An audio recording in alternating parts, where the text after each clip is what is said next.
Lawmakers across the country are taking up a controversial way aimed at stopping sexual predators from reoffending. It turns out the concept of chemical castration isn't new to Montana. MTN Investigates is digging up the details on a decades-old law that's unclear if it's ever been used in our state. And it begs the question, could offenders and judges in Montana have been using this practice all along? And did local jurisdictions even know about it? Here's MTN Investigates' Evelyn Schultz. There are almost 2,700 people on Montana's sex offender registry, and their punishments vary from case to case. So when we started in on this story, something caught us by surprise. Turns out lawmakers have taken up the issue of chemical castration before. Chemical castration is controversial, and it's making recent headlines across the country. First in Alabama just last year, now in Tennessee. Currently, a total of 8 states and U.S. territories have some type of chemical castration law, using drugs to reduce recidivism in sex offenders.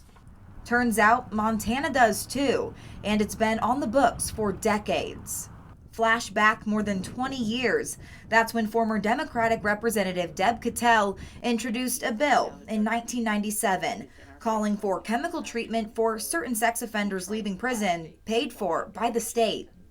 For me to carry the bill, it had nothing to do with punishment. Nothing. This wasn't about punishing someone. This was about rehabilitation and public safety. Cattell is a legal professor. She says she was thinking of some of her students in her online classes who had committed sex crimes. She also says the treatment was cheaper than incarceration. Why wouldn't we give them the medical tools to make it more likely that they will not offend again?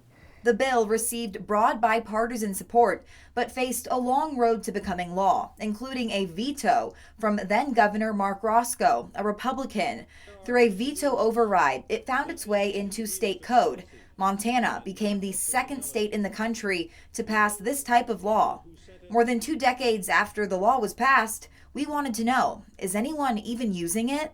MTN Investigates checked with district courts across the state. Our investigation couldn't confirm a single case of an offender receiving this treatment. We also learned some providers with the Montana Sex Offender Treatment Association didn't even know the law existed.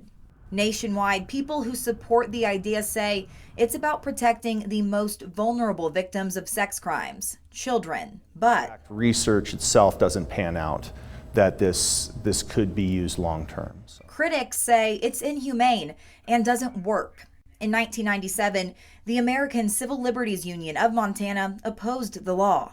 They didn't want to be interviewed for this story. In a statement, they said, "Thank you for reaching out to us. Unfortunately, we must decline."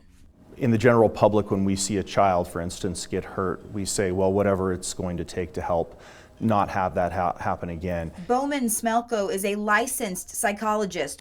He says chemical treatment for sex offenders is meant to severely cut back on or eliminate sex drive by reducing testosterone levels. But it's not that simple. The drug only works when people are currently taking it, and some of the potential side effects can turn offenders away from the idea. Bone density loss, heart issues, gastrointestinal issues, the list goes on. Under Montana law, depending on the number of offenses or severity of a crime, a judge can impose injections of a drug commonly known as Depo-Provera. It's a common form of birth control for women. Smelko says for men, it's not a cure. A lot of offenders will not agree to do this. It becomes very difficult to coerce them to do that, even with a statute in place, such as Montana's law. I believe that it should be used judiciously. I think that it should be used with those offenders that biologically are driven to hurt children.